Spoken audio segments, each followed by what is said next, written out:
tidak dilakukan di lubang. Tengok ada lubang, kerana kemungkinan ada jin dan ada binatang dekat situ. Jadi jangan buang air kecil dalam lubang-lubang, pergi tembak kat lubang-lubang. Kalau ada semut, oi, lemas dia. Tu banjir besar. Banjir besar. Tu makhluk Allah Taala tu tuan-tuan. Dia lemas tu, mati dia. Kan? Jadi kalau ada jin, ini jadi masalah besar kita. Kan? Jin kata, "Oh, kau kencing kat tempat aku, siap kau. Busung kau ni," kata. Sudah. Jadi tuan-tuan muslimin dan muslimat yang dirahmati Allah, bagi jin ni kita tak nampak. Ya tak? Dia duduk tempat-tempat yang macam tu lah. Kan? Hari ni kita baca surat khabar hilang, orang hilang kan? Hilang. Mandi hilang. Tempat tu bukan tempat yang, bukan sebab lemas, hilang tak jumpa. Kalau lemas tentu jumpa. Jadi boleh ke manusia dia masuk ke alam jin? Boleh tuan-tuan. Manusia kalau dia masuk dalam jin perangkap, dia masuk dalam alam dia, tak boleh keluar. Kan? Dia berada pada alam gaib. Orang tak boleh tengok dia. Dia boleh nampak orang tapi dia panggil orang tak boleh dengar. Kenapa? Dia berada pada alam jin. Duduklah dengan jin. Kan? Dia pun tambah kat tu mat jin. Sebab dia duduk dalam jin. Kalau orang kata boleh tak manusia ni masuk ke alam jin, kalau sekiranya dia termasuk dalam tu, memang dia akan bersama dengan kumpulan-kumpulan. Bagaimana makannya, wallahu alam. Kan? Bagaimana kehidupan ni macam itulah. Sebab tu tuan-tuan muslimin dan muslimat yang dirahmati Allah, ada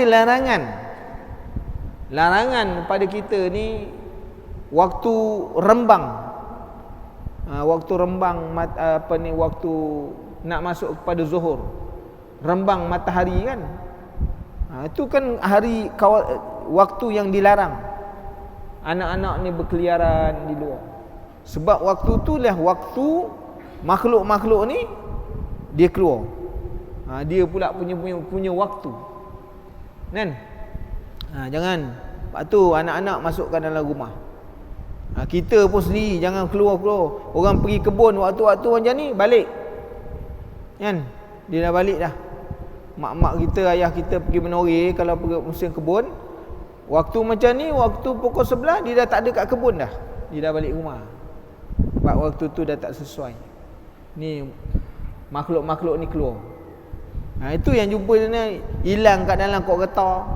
Jumpa macam-macam kan dalam kok getah. Sebenarnya itulah waktu dilarang.